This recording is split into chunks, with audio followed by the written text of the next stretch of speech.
Hello everybody and welcome back to my channel, or welcome if you are new here. My name is Natalia Leigh. I'm an indie author and the managing editor at Enchanted Ink Publishing, and today I am finally filming my Q&A video. I put out a call for questions, I think 2 videos back, about 2 months ago at this point, and I'm finally going to film it. I have all of the questions here on my cell phone, and we are going to dive on in. But before doing that, if you are curious about kind of the content of this Q&A and what we're going to be covering, the majority of it is going to have to do with starting fresh as an author. So if for any reason you don't know, if you haven't been kind of keeping up with what I've been doing lately, I started a new pen name, and I am writing romance under this new kind of secret pen name, and I had to start totally from scratch.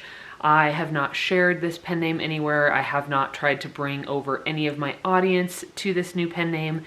So it was very humbling and very eye-opening in terms of, you know, starting essentially at zero. And of course, I was stepping into a new pen name with experience. I've been publishing for a number of years. You know, I edit full time. I've been on YouTube for almost 9 years. So I've been in the writing and publishing community for a long time. So I do have years worth of experience behind me. And I was curious to see how that would serve me stepping into a brand new kind of online persona. So we're going to be talking about that a little bit, talking about how it's gone. I might share some details in terms of, like, you know, the numbers I currently have on my social media, how long it has taken me to build up to where I currently am, things that have gone well, things that haven't gone so well. And yeah, we're just going to have a little chat.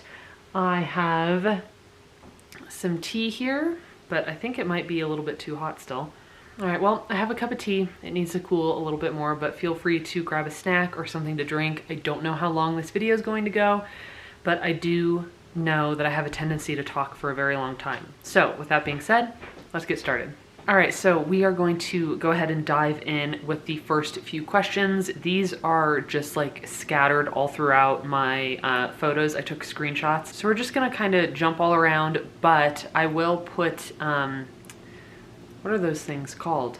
Timestamps. I will put timestamps below with the questions asked so that you can go and find the specific questions that you would like answers to.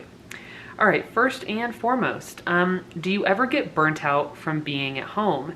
You said you're extremely introverted and both of your jobs are work from home, and how do you keep the motivation flowing? So I am incredibly introverted, and I'm finding that I'm getting more and more introverted the older I get. I'm 30 now, and I spend more time at home than ever before, but I'm also very fortunate because we have a beautiful little property in the mountains, we have horses, I have a big garden, and that helps me a lot. But in terms of getting burnt out, absolutely. I think all of us get worn down from just like the daily grind of working and paying our bills and having to be responsible adults.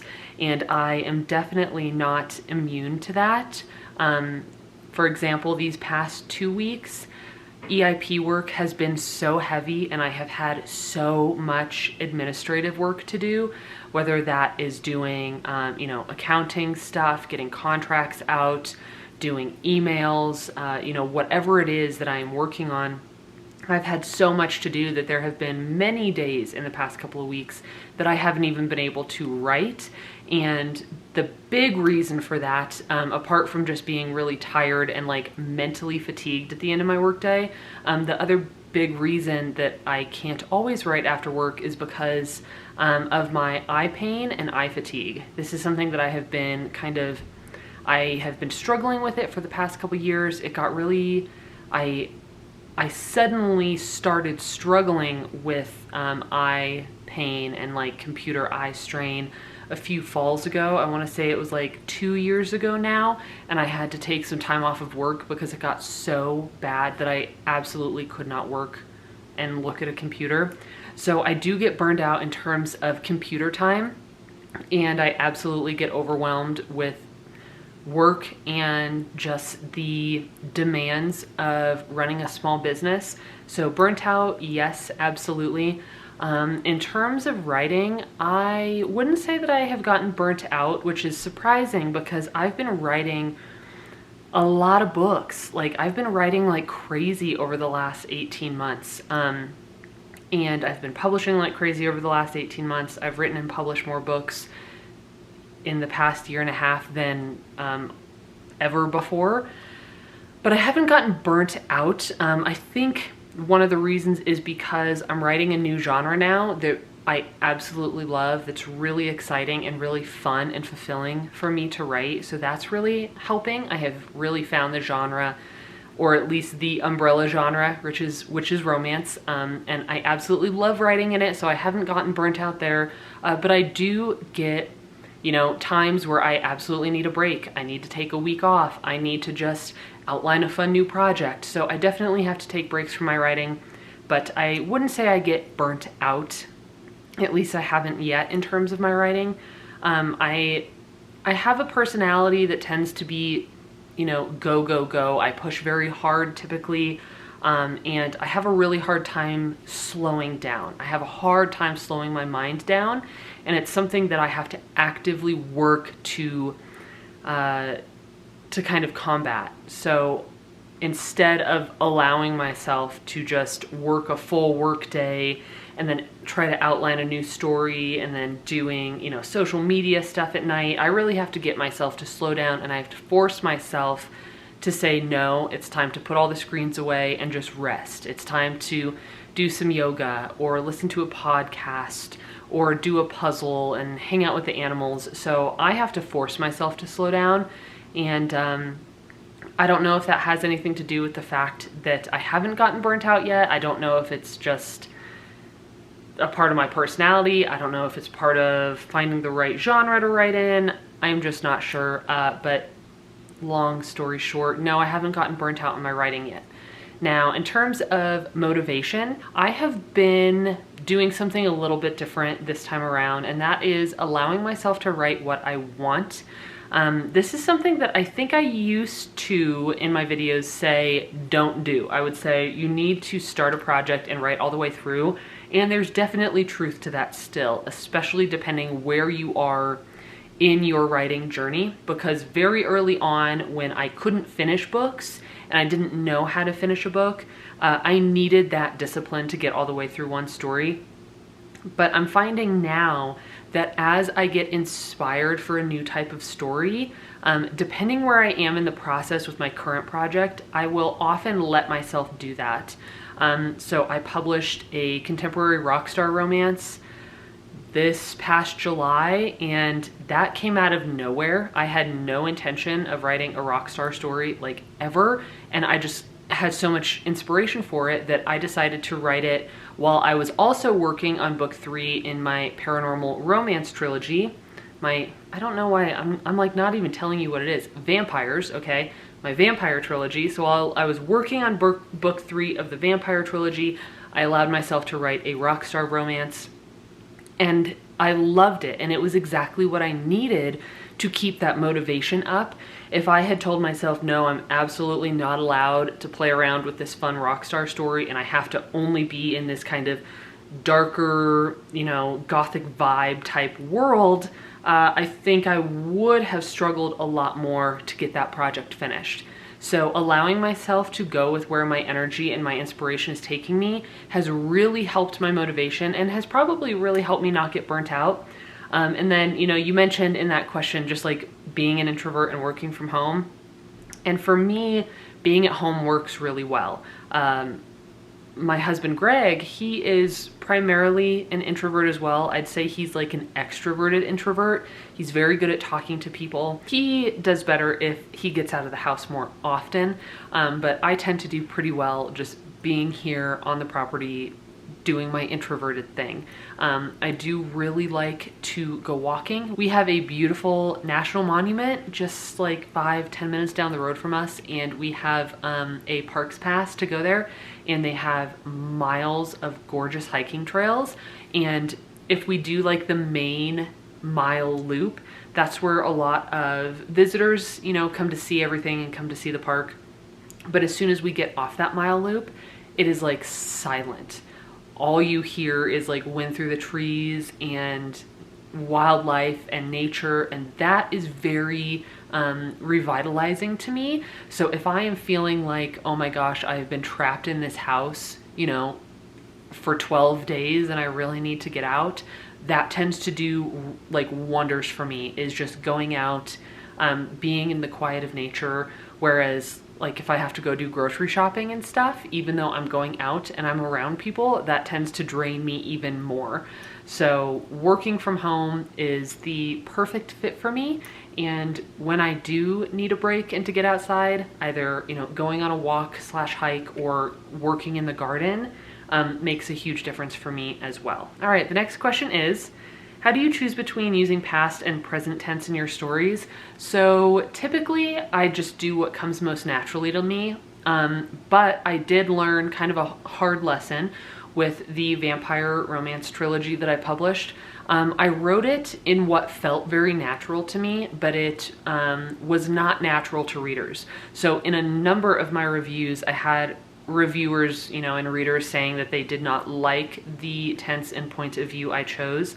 I ended up writing it in third person present tense, and to me that felt right and it was easy, but my readers didn't like it. So I would say first and foremost, try to figure out if you have a preference and if there's something.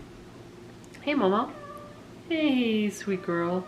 Mew is coming to visit me, so you might see her tail.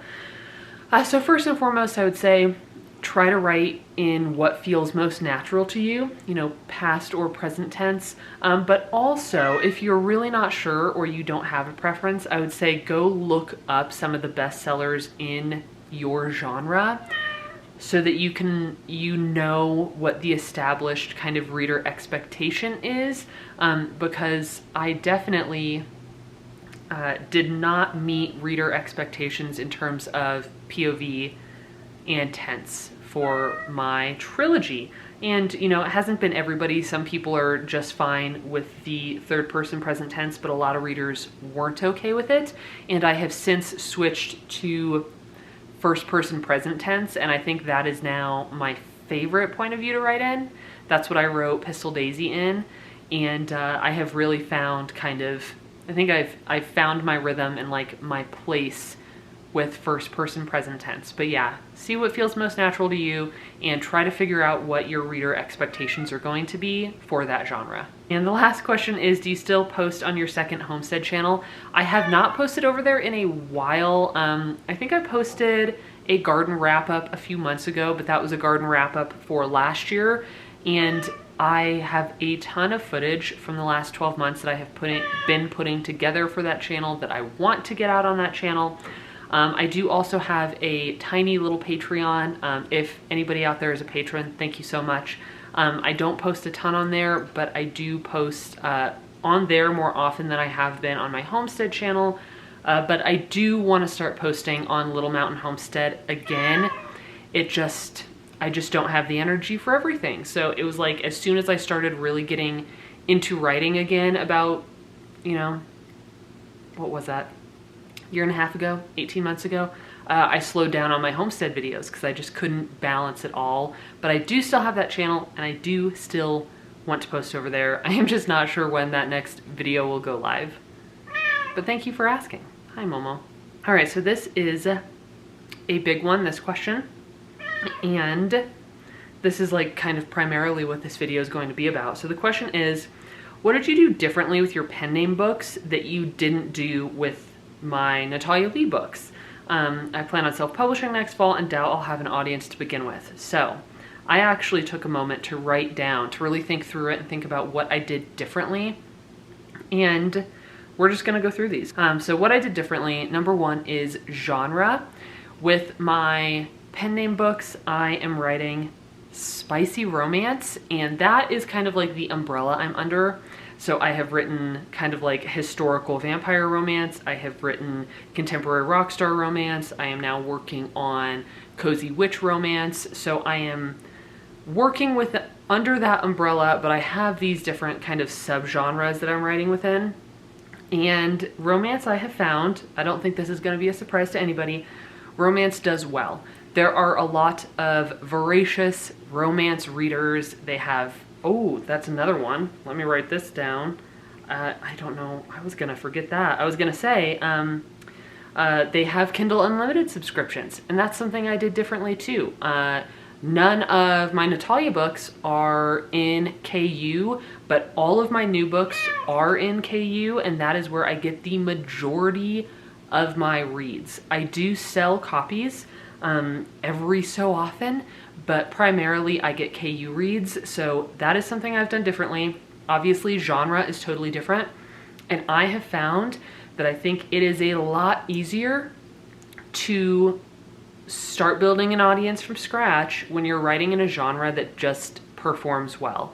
And originally I was writing in kind of YA and then kind of historical and a little bit of fantasy contemporary, but the fact that it was all YA, or most of it until Pistol Daisy, for me, it was harder to get that up and off the ground than writing, you know, obviously adult romance. That has been much easier to get up and off the ground than YA was for me, and I don't think that is something that should hold anybody back from writing in YA or middle grade or children's books or memoir or whatever it is that you want to write. You should absolutely write what you love and what makes you happy.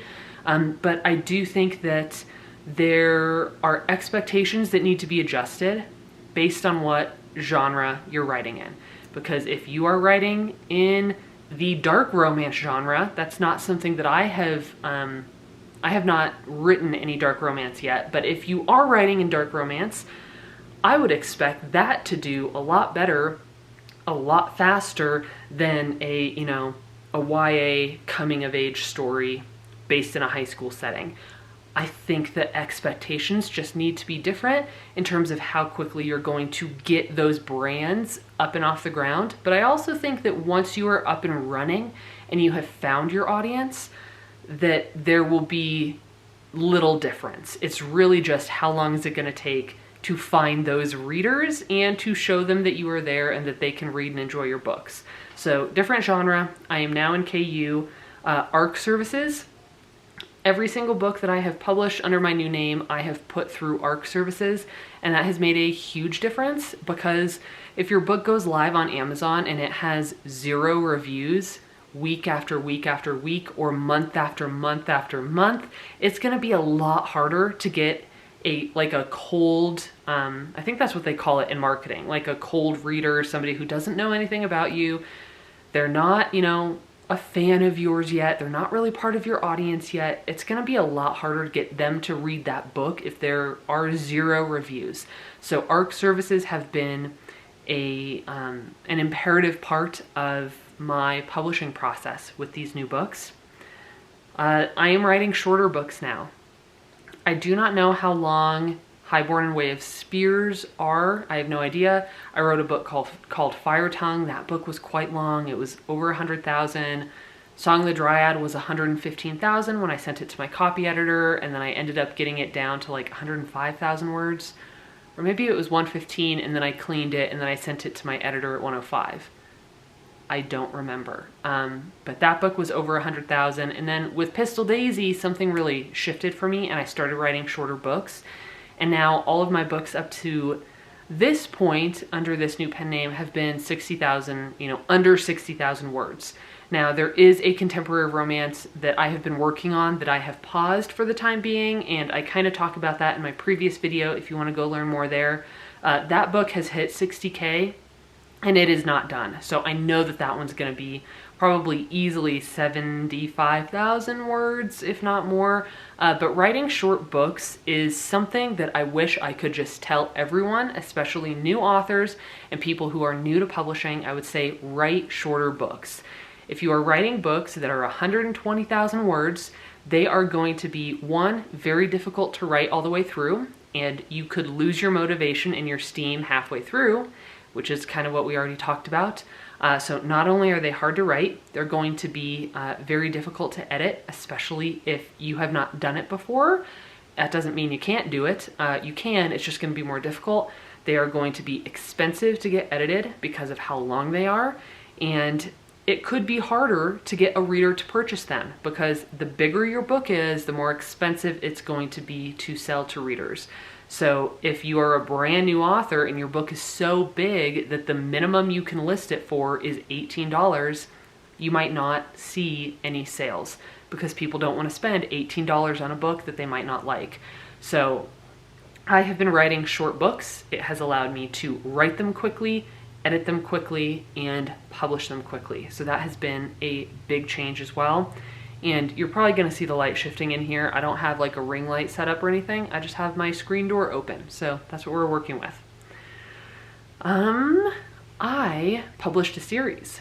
I have wanted to write and publish a series for years and years and years, and finally I achieved it. I published that vampire romance trilogy. I published the third and final book in that world back in June.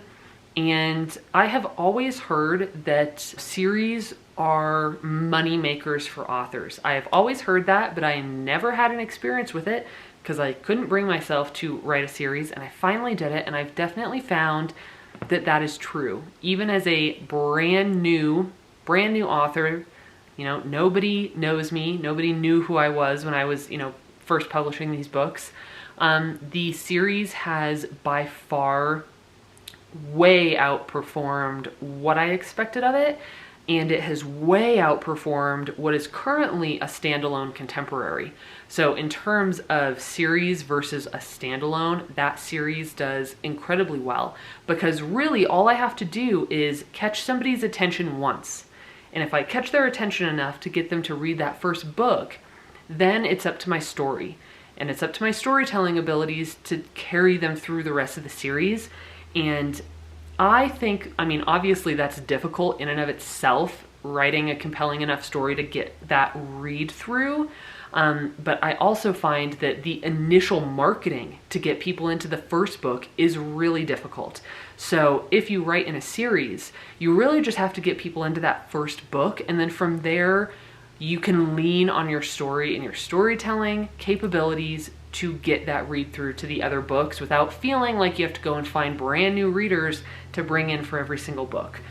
So that's definitely a big one I've done differently. All right.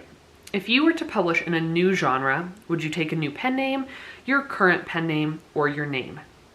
Same question for Daisy and its sequels.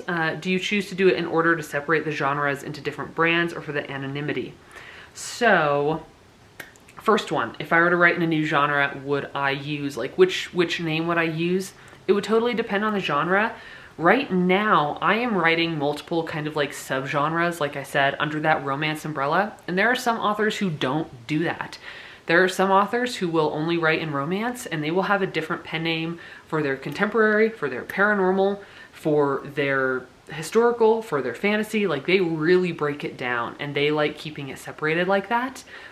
I chose not to do that because at the end of the day, I do not have the energy to maintain that many author brands. I just can't do it. I struggle enough as is, running EIP and doing my daily work, writing my books, and posting on social media every so often. So there's absolutely no way that I could have another pen name. So if I'm writing romance, it's going to be under my romance pen name. You know, I think even if I'm jumping into different subgenres. Now, part of that is going to be trying to really clearly separate them with titles and cover designs, because I don't want somebody who loves my vampire books to suddenly pick up a rock star contemporary book set in Los Angeles and be like, what is this? This is not what I was expecting from you, somebody who is writing paranormal. So there is definitely some like awareness within the brand that needs to go into these books to make sure that I am setting them up clearly and setting them up for success to find their audience. But I don't have enough time or energy to have more pen names. So unless I was gonna go really off the rails and write, you know, start writing like zombie apocalypse books. But honestly, if I wanted to write like a zombie apocalypse book, I would probably just publish it as me. I would just publish it under Natalia Leigh with those books. But the reason I say that is because the books I currently have out, Way of Spears, Highborn, Song of the Dryad, Pistol Daisy, those are all over the place. As is, they are all over the place. We have fantasy, we have historical, Western, like it's just kind of a mix, a bag of genres. So I wouldn't be concerned about trying to reach that certain audience with my brand. I would be more concerned about trying to reach that audience with the book itself, if that makes sense. So yeah, depending on if there's some other genre I want to write, if it's within romance, I would definitely put it under my new name. If it's anything else, it'll probably be under Natalia Leigh. Daisy and its sequels, those definitely under Natalia Leigh. And then, do you choose to do it in order to separate the genres into brands, or for the anonymity? So definitely, you know, brands, branding, that's a big part of it. But for me, the anonymity was important as well. And I would say a big part of that was because I am choosing to write in romance now, there are a lot of people who don't like that. Already, I have received a number of hateful comments on my videos just because I'm writing in this genre. So I wanted the anonymity and I wanted to separate myself from it a little bit just for professional reasons. And that might change in the future.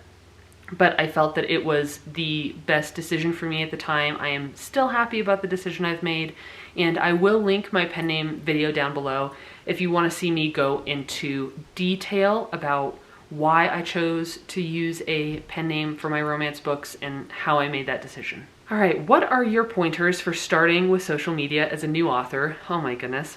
Or when did you start posting when you were working with your new pen name to start building your audience? For example, did you wait closer to when your cover was made? So what are your pointers for starting with social media as a new author?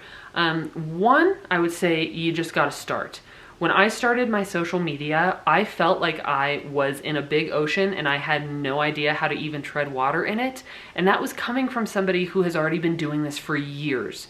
I started that new page and I had no followers and no posts and pretty much no idea what I was doing, just because I didn't know which direction I wanted to go and how I wanted to show up there. And there's also something different about not using your face. I have not posted anything on my new pen name social media with my face in it. Like, my backgrounds are similar because obviously I only have one home that I can take photos in, but I have not shown my face at all. So that was different as well. You know, if you are comfortable showing your face, and if that works for you, then by all means, that is something that is really helpful, because people like to connect with people. We like to have this, you know, kind of face-to-face, looking into each other's eyes connection, even over a screen. And that's something that I have not been able to do with my new pen name social media. So when I was getting started, I pretty much had no idea what to do, but there's something really important about just starting. Even if your first 50 posts on Instagram are kind of garbage, and I say that because I feel like my first 50 posts on Instagram were kind of garbage because I did not know what my branding was going to be, or, you know, I did not have covers yet. To answer your next question, I started well before I had any covers, because the sooner you can start, the better. I would not suggest waiting, because it takes a lot of time and a lot of effort to build up a social media platform. I have found it very difficult. And I would start as soon as possible, even if you don't have a cover yet. And if you are unsure about what to post, I would suggest following other authors, especially authors who are writing within your genre, maybe authors who are kind of first starting out. I started by following really big authors, and it was kind of disheartening to see how successful they were. That's something that I have opted to pull back from. I no longer follow authors who have books with 50,000 reviews on Amazon, and that's just because I don't like how it instigates comparison. So I primarily enjoy following authors who have they're at a similar place in their journey, and it feels good to connect with people like that. So I would say try to start, you know, connecting with people who are also just starting out. There are a lot of us out there. and you can try to gain inspiration from what other people are posting, and just know you have to start somewhere. Even if you don't know what you're doing, and even if you're not sure what you want your brand to look like, just start posting things and you will find your way. It took me a while to find my way, but I feel like I'm there and I'm happy with where I'm at. You know, I have found a way to feel good with not sharing my face on social media, or on that social media, as I'm like talking to a camera. And it took a bit of time to figure out what I wanted to do, but just start, follow other people who are in a similar boat, and you will find your way. That's what I would say. As someone who plans to embark on writing under a pen name that I also don't plan on sharing within the next year or so, I have a question regarding that. How easy or hard do you find it to market a book in which you can't let anyone know that it's you? So definitely that, you know, not showing my face thing. It's something I'm questioning heavily. Any tips you have on marketing a secret pen name would be appreciated. So I'm not gonna lie, I have found it difficult not being able to show my face. And I say it like that, but it's really a decision. You know, I could randomly decide to start just taking pictures with my books, and there are probably a lot of people who would have no idea who I am, and that's okay. But I continue making this decision not to share my face, and it is difficult. You know, I see people on TikTok, for example, who all they're doing is sitting there with their face, typing, and they have a quote pop up. And that does well, because there's some sort of human connection that's occurring there. I do a video of typing with just my hands and a quote that pops up, and it does not get the same engagement. And I really think it is because we like seeing one another and we like that face-to-face connection. So if you're choosing not to share your face, I think it would be fair to say, again, adjust expectations. I have, full disclosure, I've had a really hard time building my social media platform. Let me pull up my Instagram here. I haven't pulled up TikTok in weeks. I kind of started giving up on that because I got shadow banned, I think. But on my Instagram, I have been posting since well before October 2023, because that's when my first book was published. So I have been posting on there for over a year, and I have 132 followers. That is it. 132 followers. I have more reviews on my books than I have followers on social media. And I am putting out content that looks nice. I feel like I am putting out content that would hopefully cultivate engagement, but it's just not really happening for me. And I think it's because I don't show my face. So every time I have looked up tips, you know, again, this is coming from somebody who has been on YouTube for 8.5 years, and I still find myself trying to look up tips for how do you grow on social media, because I have this platform on YouTube that sends people to my social media. So in a way, I kind of, you know, I have built myself kind of like an off-ramp to get to where I need to go faster. But with this new pen name, I don't have that. And every time I look up, how do you go on Bookstagram? How do you grow on Instagram? I don't find many tips for how to do so if you are writing under a secret pen name. Excuse me, sorry, I've been talking a lot. My throat feels dry. If you're writing under a secret pen name, or if you want anonymity. It's absolutely fair and valid to want to be a writer without putting your face all over social media. I will scream this from the rooftops, and it's something that I don't hear all that often. We live in such a social media crazed society now that people really feel like they have to be a TikTok guru in order to write and publish and sell their books. And it's just not true. Now, I won't say that it's not helpful. If you can get a huge TikTok following, I have seen debut authors who have never published before publish a book with their TikTok following, and suddenly they have 4,000 reviews. Does it make me a little bit salty? Yes. Let's be honest. It does make me salty because I've tried so hard, but it's just the reality of it. So if you're lucky enough to go viral on TikTok, or if you're sharing your face all over social media and it's doing, it's really helping you out, that's wonderful. But for those of us who are choosing not to show our faces, I think you should, again, expect that it's going to take a little bit longer. And something I've had to teach myself and to cultivate is patience and being okay with where I am at. I literally said it has been over a year on Instagram and I have 132 followers. And at one point I was posting 5 days a week, Monday through Friday, without fail.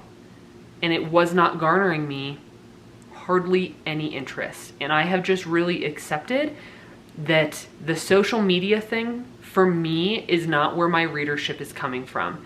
And that is, I have had to change my thoughts there because social media can sell books, obviously, but there are other ways to sell books also, and you don't need a huge social media following to do that. Like I said, I have more reviews than followers. I am very happy with, how well my books have done thus far. The first book in my vampire romance trilogy has almost 120 reviews at this point. And for a brand new author, that is huge. That is huge. It took me 4 books. I think Pistol Daisy was the first book for me that actually hit 100 reviews. So it took me 4 books to get to a book that could actually even get there. And there are people who have written phenomenal stories who have 2 reviews on Amazon. So I have also learned, I guess I'm just ranting a little bit in this video, I've also learned that the number of reviews on a book does not directly correlate with the quality of that book. The number of reviews on a book, that has to do with branding, with marketing, and with learning how to successfully publish. So the fact that I have almost 120 reviews on a book, and I bet pretty much none of them, maybe almost none of them, came from my social media. I am finding them via retail, book retail websites, Amazon primarily. So very long story short, I would say that marketing yourself, marketing your books when you want to be anonymous online is more difficult. It just is. And I think the quicker you accept that, the quicker you can decide how you want to pave your own path in terms of social media marketing. So there's that. That was a long one. Okay. All right. As a new author who's planning to launch my debut this year, that's very exciting. I'd love to hear what your strategy has been with your new books as you're beginning from scratch. How has it been to start with a 0 audience? Yes. So I guess I kind of just talked about that. It is difficult. You have to just dive in to find your way through and to find what you enjoy posting, how you want your content to look, etc., and to adjust expectations. I think we have been trained into thinking that if we just do this on social media, if we just use this trending sound on TikTok, you're just gonna garner this big audience and it's just gonna happen for you. And in my experience, that has not been the case. It has been over a year. I have 132 followers and I have way fewer than that on TikTok. Like I said, I think I've been shadow banned. I watched Becca C. Smith's recent video on TikTok, and what she said, I was like, yes, I've absolutely been shadow banned. I was literally getting like 10 views a video, and I just stopped posting on it because it wasn't worth my investment and my time and my energy anymore. And that might change in the future, but anyway, adjust expectations, be okay with slow growth, be okay with organic growth. I think that's another one, is that I said in that last question that I don't think people are finding me on Instagram. What I think is happening is people are finding my books on Amazon, they're reading my books on Amazon, and then they are choosing to follow me on my social media. So it's happening the other way around. I'm not using social media to sell books. It's more of like, I'm getting those reads on KU and people are enjoying them enough to come and follow me and see what I'm going to do next. And I find that to be a much more organic process because they're trying my storytelling style, they're deciding that they like it and it's for them, and then they're gonna go ahead and follow. Or maybe they're signing up for my newsletter, or maybe they're going to ARC read for me next time. So it has been a very slow and gradual growth, but I think it has been, I know it has been very eye-opening for me. It has been humbling. I keep using that word because it's truly how I feel. It's been humbling for me, and it has been a beautiful lesson in patience and in being satisfied with where I am right now. Again, if you are following authors on social media who have had wild success, whether they have 50 books out or they're one of those special unicorns that just their first, like their debut right out the gate did really, really well, you might find yourself feeling like you're growing too slow, or like you're way behind, or you'll never catch up. And those feelings, I have found, are not conducive to me writing my best books, and they're not conducive to me being happy with where I'm at and proud of where I'm at. So that is why I have chosen not to engage in that type of content anymore. So those would be my tips in terms of social media, and that is my honest experience with how truly difficult it has been to grow on social media as a brand new author, especially one who has decided not to share their face. All right, we have, let's see, 2 questions left. The first one is, are you planning to complete the Pistol Daisy series?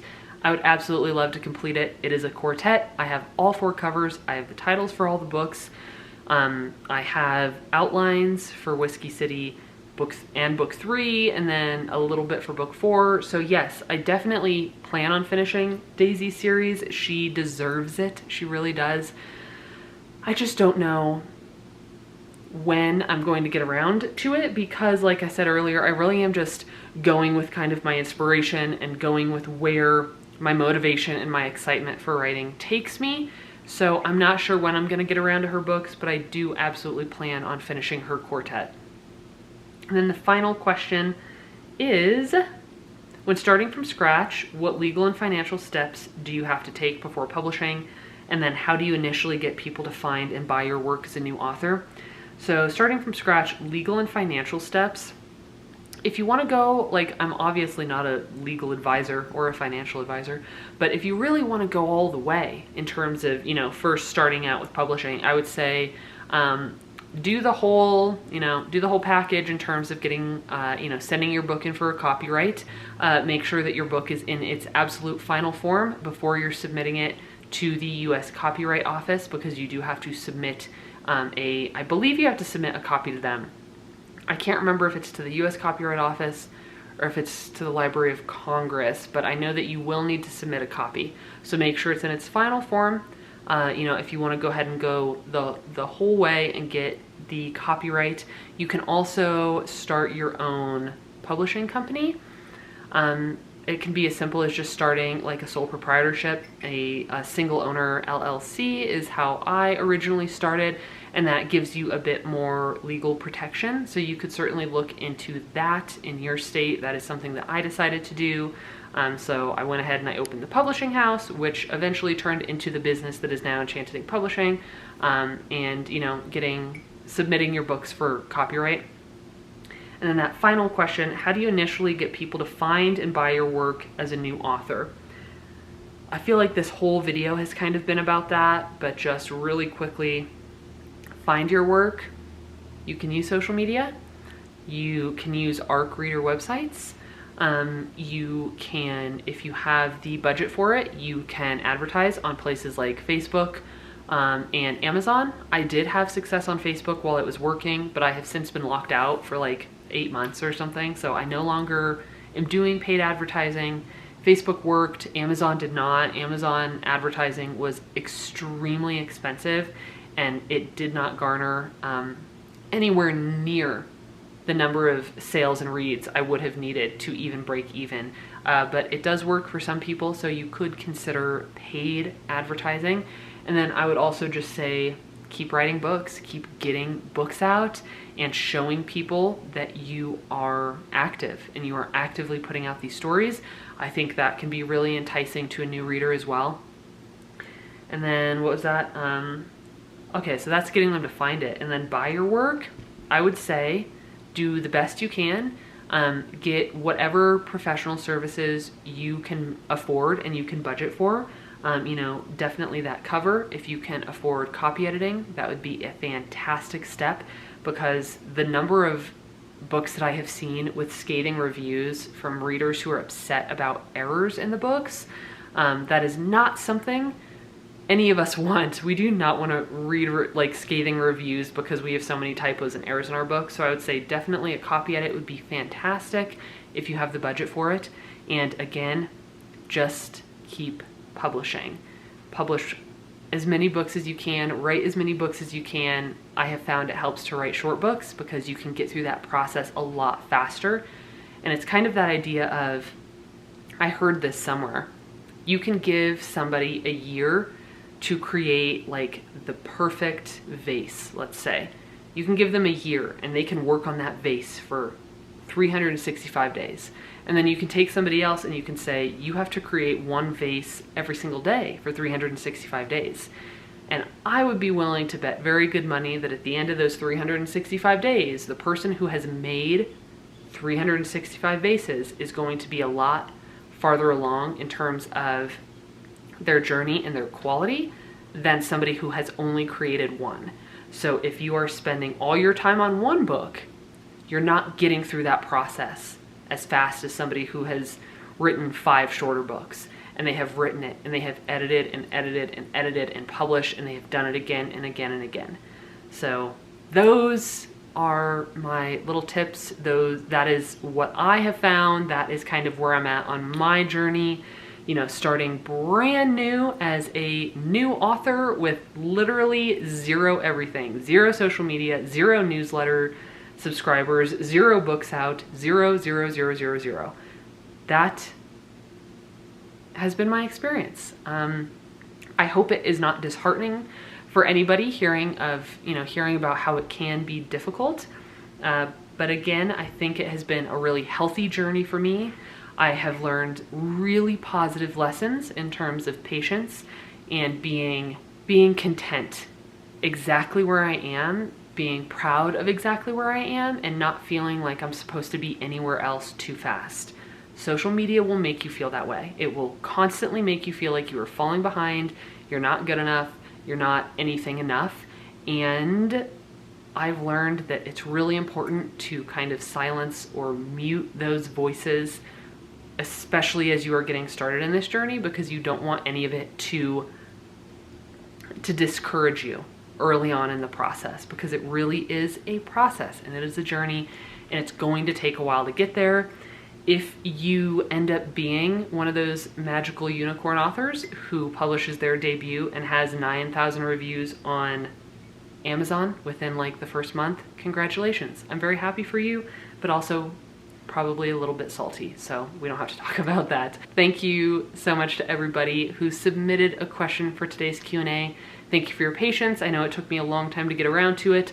Videos are a little bit slower now just because I focus, 50% of my time on my day job, maybe like 20% of my time on my writing, and 30% on sleeping and eating and trying to be a calm and happy human being.